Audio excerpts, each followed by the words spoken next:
Gece Камчыбек Ташиев эч кандай кылтың-мылтыңы жок эле, үлпүң-сүлпүңү жок эле. Бетке тике карап туруп эле тике айтты. Нукура кыргызчасынан эле. Тажиктерге обращение кылды.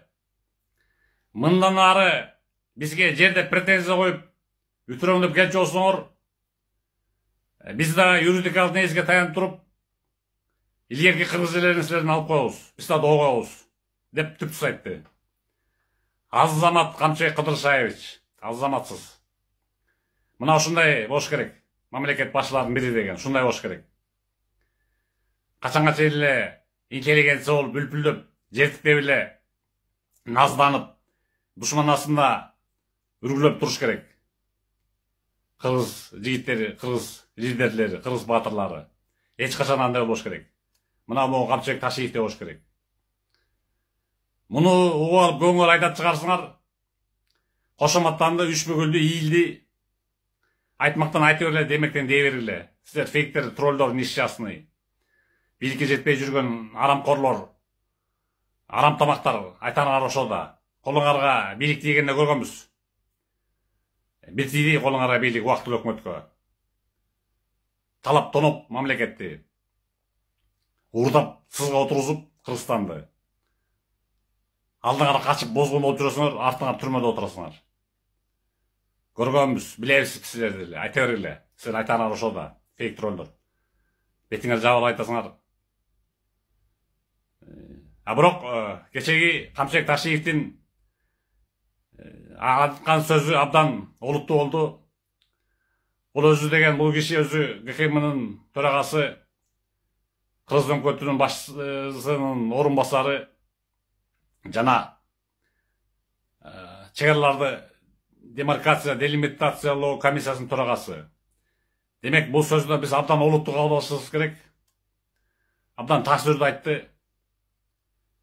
Эч кандай мындай жасалмасы жок эле, эч кандай эмес жок эле, грубо катуу айтты.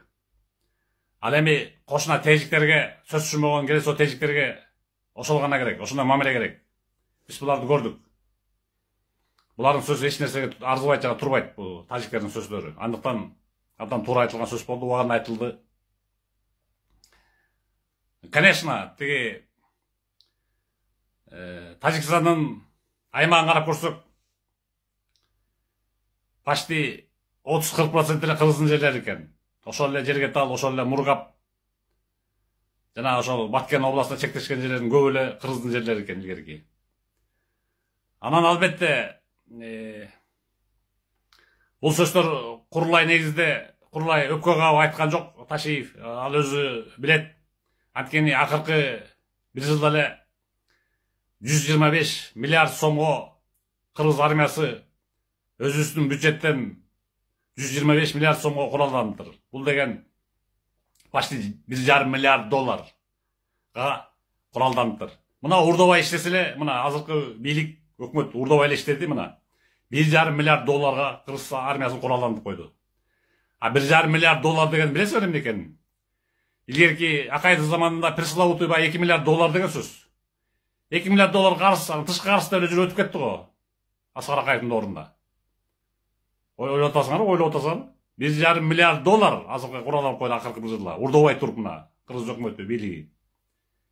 Жана ошол Аскар Акаев урдогалы эле анан 2,5 миллиард доллар алып коюп чет өлкөдөн. Биз ошого каршыбыз деп жүрүп эле өмүрү ошо менен өтүп кетти. Биз билебиз 15 жылдын 10 жылы ошо менен өттү. Биз каршыбыз анан. Биз кедей мамлекетпиз деп жүрүп эле Аскар Акаев алдап элдин башына айланып жүрүп ошо өтүп кетти, качып кетти. Аны биз беш колдой билебиз. Мына урдобай жебей эле жүргөн өкмөттүн кишисинин айтар сөзү ушул. Нукура кыргыздын, нукура баатыр жүрөгүндө кыргыз деген кан дүргүп ойноп турган духу бийик, духу высокий адамдын, нукура кыргыздын айтар сөзү ушул. Эми бир доомат койчу болсоңор, деди тажиктерге. Догорун доомат коюп дөгүрүшүп келчү болсоңор, биз дагы юридикалык негизде доогобуз, деди. Бул деген сөз биз силерди тосуп алабыз, биз силерден коркпойбуз, керек болсо биз силерге доомат коебуз деген сөз. Акыркы согуш эсибизде, былтыркы, мына ровно бир жыл болуптур. Былтыр 15-16 сентябрда кошулушкан тажиктер. Ошондо Асманнан дрондор туруп эле дрондор талкалап койгон буларды. 5,5 тажик өлүп, кыштагындагы 5-6 кыштагында ондогон үйлөр өрттөнүп кыйраган. Ошондо ошол дрондор эле сокко берген. Биз билебиз, даже бир видеодон эсибизде 5-6 тажик өлүп жатат. Бир аксакал тажиги оор дем алып, үрөйү учуп, оор дем алып аткан видеосун мына азыр до сих пор күлөйт. Ал видеону көрүп көбүбүз кубанып, көбүбүз канааттанганбыз. Душман деген өлүш керек. Жакшы душман дейт, бул өлүк душман дейт. Ал эми ошол эле тажиктердин тарыхын карап көрүп турган болсок, булар илгерки Иран фарсы эли, фарсы. Фарсы эли эч качан суннилерге, сунни чыныгы мусулмандарга эч качан жакшылык кылган эмес. Булар керек болсо биздин илгерки халифтерге кошулуп жүргөн. Умар бин Хаттаб экинчи халифке, экинчи эле, үчүнчү халифке, экинчи халиф экен. Ошол перстин колунан каза тапкан. Бычак менен Саевичке фарсы өлтүргөн Умар бин Хаттабды. Анан эле жалаң ошол шия негизинде сугарылган бул перслер эч качан булар сунни болуп кыйратпайт. Сунни иштеп кантип сыртынан неметкен менен. Сунни экенин көрдүк. Сунни чыныгы мусулман болсо ушу пайгамбарыбыздын Мухаммад саллаллаху алейхи ва салламдын сүннөтүн кармаса ушинтип орозодо косулат беле. Орозодо косулды бурда казылы. Андыктан даже мына көп кыргыздар азыр биз Кудай деп сүйлөйбүз. Кудай деген сөз бул фарсылар сөзү. Кудай деп сүйлөбөгүлө. Аллах деп сүйлөгүлө. Алла Таала өз сөзү болгон Куранда айткан. Албетте мен Аллахмын деп айткан. Ушундай аят бар. Аллах колдосун, Алла кечирсин деп сүйлөш керек. Кудай, худо деген бул фарсынын сөзү. Кудай колдосун деп эч качан сүйлөбөгүлө. Силер фарсын сөз сүйлөп аткан болуп каласыңар. Аллах колдосун дегиле. Түп нускасы Нукурасында, оригиналында Куранда Аллах деп турат. Мен Аллахмын деген аят бар. Алла Тааланын өз сөзү. Кудай, теңир деген сөз бул жерде не прокатит. Колдонбой жүргүлө. Бул күнөө сөз болот. Кудай колдосун, бул деген ушул тажиктердин сөзү, Кудай деген сөз. Мындан ары Аллах деп жүргүлө. Анан албетте Камчыбек Ташиевке кайтып келсем, бул албетте абдан мыкты патриот жигит. Азамат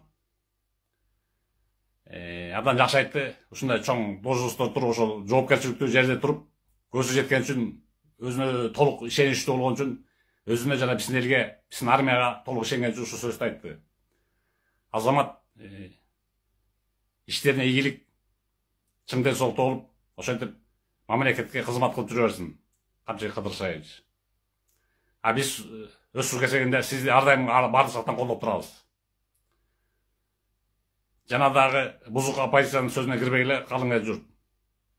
Бузук оппозициянын билебиз, максаттары лептеп кызматка жетүү, кызматка жетсе Кыргызстанды талкалап, тоноп, уурдап баюу, жеке баюу, анан ошо Загаранга алып чыгып кеттүү. Мына азыр Загаранга акчаны кимдер алып чыгып кетти? Ошол эле Акаев алып чыгып кеткен, ошол эле Атамбаев алып чыгып кеткен. Мына алып чыгып кетип калыппы? Европада жашап атат мына. Миллиардтарды уурдап кетти, Кыргызстан уурдап кетти, Кыргызстан. Бакиевди болсо эми ал баласы уурдаган чыгар, эми өзү болсо тиги эми соромно күнөөлүү, неге баласына башкартып коет Кыргызстанды? Бакиевин күнөөлүү. Андыктан баарын туура анализдеп түшүнгүлө. Алла Таала мени сезимди анализдесин деп берген. Көңөрдүкө только ошол информационный восприятие. Эмне нуксага ошого ишенип эле дул дебесиңер. Аналитическое мышление керек. В общем, Азамат Ташиев